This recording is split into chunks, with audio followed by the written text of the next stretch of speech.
Assalamualaikum warahmatullahi wabarakatuh. Kembali lagi dengan saya Nafisatun Nabila NPM 2042302223. Kali ini saya akan membahas tentang elemen kurikulum 2013 dan kurikulum merdeka. Sebelum memasuki ke pembahasan, apa sih yang dimaksud dengan elemen kurikulum? Elemen kurikulum adalah komponen dasar yang membentuk struktur dan isi kurikulum, di mana elemen ini berfungsi sebagai pedoman dalam merancang, mengembangkan, dan menerapkan kurikulum di berbagai jenjang pendidikan.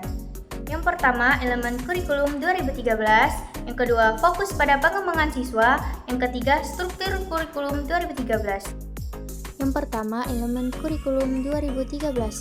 Kurikulum 2013 merupakan hasil revisi dari kurikulum tingkat satuan pendidikan KTSP yang diterapkan sebelumnya, di mana kurikulum 2013 diperkenalkan pada tahun 2013 dengan tujuan untuk meningkatkan kualitas pendidikan di Indonesia.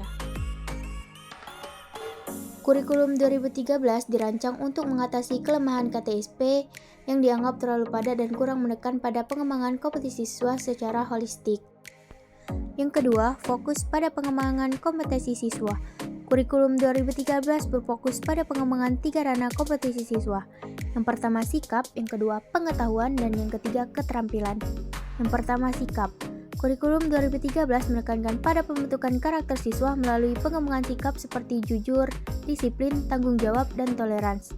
Yang kedua, pengetahuan. Kurikulum 2013 menekankan pada pemahaman konsep dan prinsip bukan hanya menghafal fakta.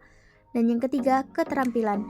Kurikulum 2013 menekankan pada pengembangan keterampilan seperti berpikir kritis, memecahkan masalah, dan berkomunikasi.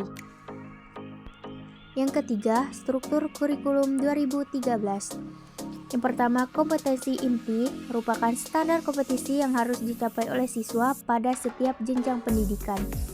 Terdapat 4 kompetisi inti yang mencakup aspek sikap, pengetahuan, dan keterampilan. Yang kedua, kompetensi dasar merupakan penjabaran dari kompetensi inti yang lebih spesifik dan terukur, di mana kompetensi dasar menjelaskan apa yang harus dicapai siswa dalam setiap mata pelajaran. Yang ketiga, materi pembelajaran. Materi pembelajaran dipilih dan disusun berdasarkan kompetensi inti dan kompetensi dasar. Materi pembelajaran disusun secara tematik dan terpadu untuk memberikan pengalaman belajar yang lebih bermakna bagi siswa. Contoh implementasi kurikulum 2013 di sekolah. Penerapan pembelajaran berbasis proyek di mana siswa belajar secara aktif dan kolaboratif dalam menyelesaikan proyek. Yang kedua, penggunaan teknologi dalam pembelajaran untuk meningkatkan minat dan motivasi belajar siswa. Poin yang paling penting dari pembahasan-pembahasan tersebut yaitu elemen-elemen utama kurikulum 2013. Yang pertama, kompetensi inti, yang kedua, kompetensi dasar, yang ketiga, materi pembelajaran, yang keempat, metode pembelajaran, dan yang kelima, penilaian.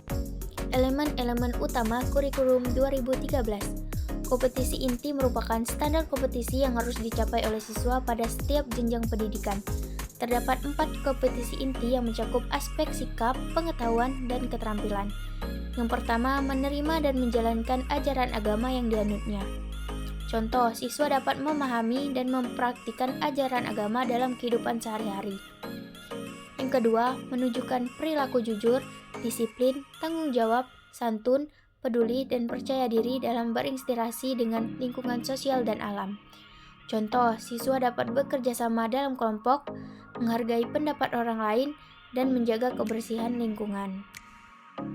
Yang ketiga, memahami, menerapkan, menganalisis, dan mengevaluasi pengetahuan faktual, konseptual, prosedural, dan metakognitif berdasarkan rasa ingin tahunya tentang ilmu pengetahuan teknologi, seni, budaya, dan humaniora dengan wawasan kemanusiaan, kebangsaan, kenegaraan, dan peradaban terkait penyebab fenomena dan kejadian serta menerapkan pengetahuan prosedural pada bidang kajian yang spesifik sesuai dengan bakat dan minatnya untuk memecahkan masalah. Contoh, siswa dapat menganalisis teks bacaan, melakukan percobaan sains, atau membuat karya seni. Yang keempat, menunjukkan keterampilan menalar, memecahkan masalah, dan membuatkan keputusan secara efektif dan kreatif, serta bertindak secara proaktif dan bertanggung jawab atas dasar analisis informasi dan data. Contoh, siswa dapat merancang solusi untuk masalah lingkungan, membuat presentasi atau memimpin diskusi.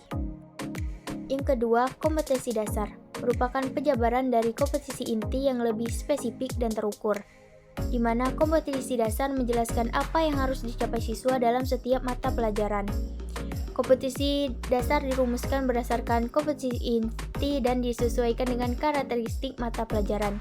Contoh, jika kompetisi inti 3 adalah memahami dan menerapkan pengetahuan, maka kompetisi dasar dalam mata pelajaran IPA bisa berupa menjelaskan proses fotosintesis atau menentukan jenis tumbuhan berdasarkan ciri-cirinya.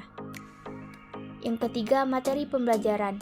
Materi pembelajaran dipilih dan disusun berdasarkan kompetisi inti dan kompetisi dasar. Materi pembelajaran disusun secara tematik dan terpadu untuk memberikan pengalaman belajar yang lebih bermakna bagi siswa. Contoh materi pembelajaran untuk kompetisi inti 3 dan kompetisi dasar. Menjelaskan proses fotosintesis, materi pembelajaran bisa berupa teks bacaan, video edukasi, atau kegiatan praktikum di laboratorium. Yang kedua, metode pembelajaran. Kurikulum 2013 mendorong penggunaan metode pembelajaran yang aktif, kreatif, efektif, dan menyenangkan. Beberapa metode pembelajaran efektif dalam kurikulum 2013. Salah satunya yaitu pembelajaran berbasis proyek, di mana siswa belajar secara aktif dan kolaboratif dalam menyelesaikan proyek. Yang kelima, penilaian. Penilaian dalam kurikulum 2013 dilakukan secara holistik dan berkelanjutan. Penilaian mencakup 3 aspek. Yang pertama, sikap, yang kedua, pengetahuan, dan yang ketiga, keterampilan. Penilaian sikap dilakukan melalui observasi penilaian diri dan penilaian teman. Penilaian pengetahuan dilakukan melalui tes tertulis, presentasi, dan portofolio. Penilaian keterampilan dilakukan melalui observasi, penilaian kinerja, dan portofolio. Selanjutnya, elemen kurikulum merdeka. Yang pertama, kurikulum merdeka. Yang kedua, fokus pada profil pelajar Pancasila. Yang ketiga, contoh implementasi kurikulum merdeka di sekolah. Elemen kurikulum merdeka. Kurikulum merdeka diluncurkan sebagai respon atas berbagai tantangan dalam pendidikan di Indonesia, termasuk hasil dari PISA yang menunjukkan rendahnya kompetensi siswa dan dampak pandemi COVID-19. Tujuan utama kurikulum merdeka adalah untuk meningkatkan kualitas pembelajaran, membentuk karakter siswa yang mandiri, dan mengurangi kesenjangan dalam pendidikan. Kurikulum merdeka dirancang untuk memberikan kebebasan dan fleksibilitas lebih besar kepada sekolah, guru, dan siswa dalam proses pembelajaran. Yang kedua, fokus pada profil pelajar Pancasila. Kurikulum merdeka menekankan pada pengembangan karakter dan kompetensi siswa sesuai dengan nilai-nilai Pancasila yang dikenal sebagai profil pelajar Pancasila. Profil pelajar Pancasila memiliki 6 dimensi. Yang pertama, beriman.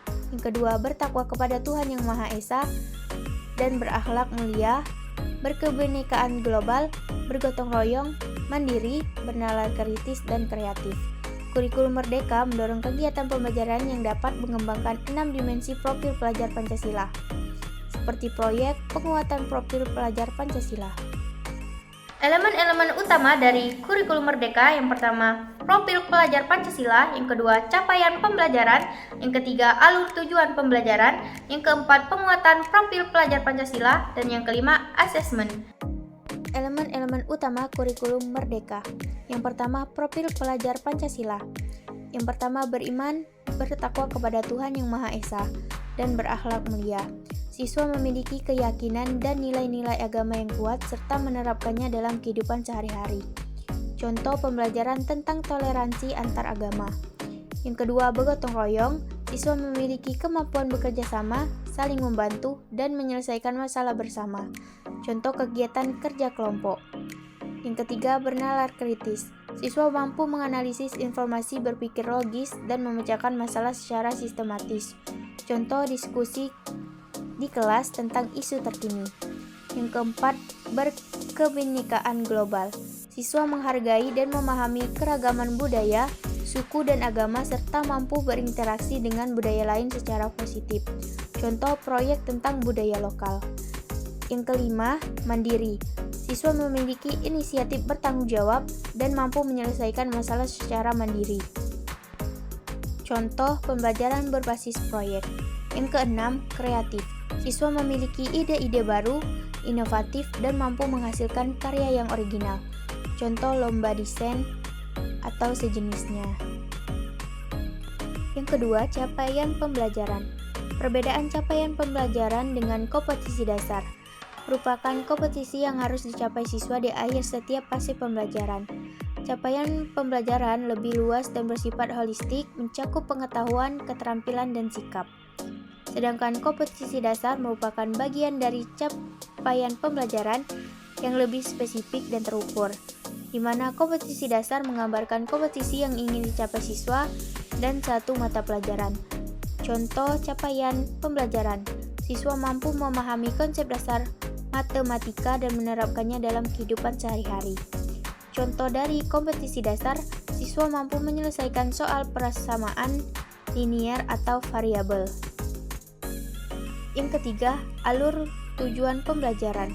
Fungsi dari alur tujuan pembelajaran, yang pertama, membantu guru dalam merancang pembelajaran secara sistematis dan logis. Yang kedua, membantu guru dalam menentukan urutan pembelajaran dan menentukan tujuan pembelajaran yang ingin dicapai di setiap tahap. Yang ketiga, membantu guru dalam memilih metode pembelajaran yang tepat untuk mencapai tujuan pembelajaran tertentu.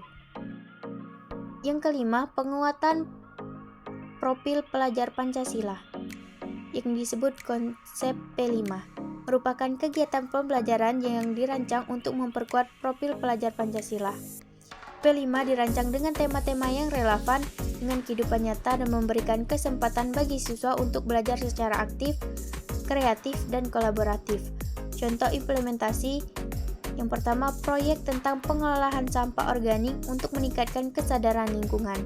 Yang kedua, proyek tentang pembuatan film pendek untuk meningkatkan kemampuan komunikasi dan kreativitas. Yang kelima, asesmen, penilaian pada kurikulum Merdeka. Yang pertama, autentik. Penilaian dilakukan dengan cara yang relevan dengan kehidupan nyata dan menunjukkan kemampuan siswa dalam menerapkan pengetahuan dan keterampilan. Yang kedua, holistik. Penilaian mencakup semua aspek kompetisi siswa yaitu pengetahuan, keterampilan, dan sikap. Contoh penilaian autentik, portofolio, proyek, presentasi. Penilaian holistik, penilaian sikap, pengetahuan, dan keterampilan dalam satu rubrik. Yang terakhir, kesimpulan. Dapat kita simpulkan bahwa kurikulum Merdeka menawarkan pendekatan yang lebih fleksibel, berpusat pada siswa dan berfokus pada pengembangan profil pelajar Pancasila. Implementasi yang efektif membutuhkan komitmen dari semua pihak termasuk guru, siswa, orang tua, dan pemerintah. Dengan dukungan yang kuat, kurikulum Merdeka dapat menjadi tonggak penting dalam meningkatkan kualitas pendidikan di Indonesia. Baiklah, itulah tadi pembahasan singkat tentang elemen kurikulum 2013 dan kurikulum Merdeka.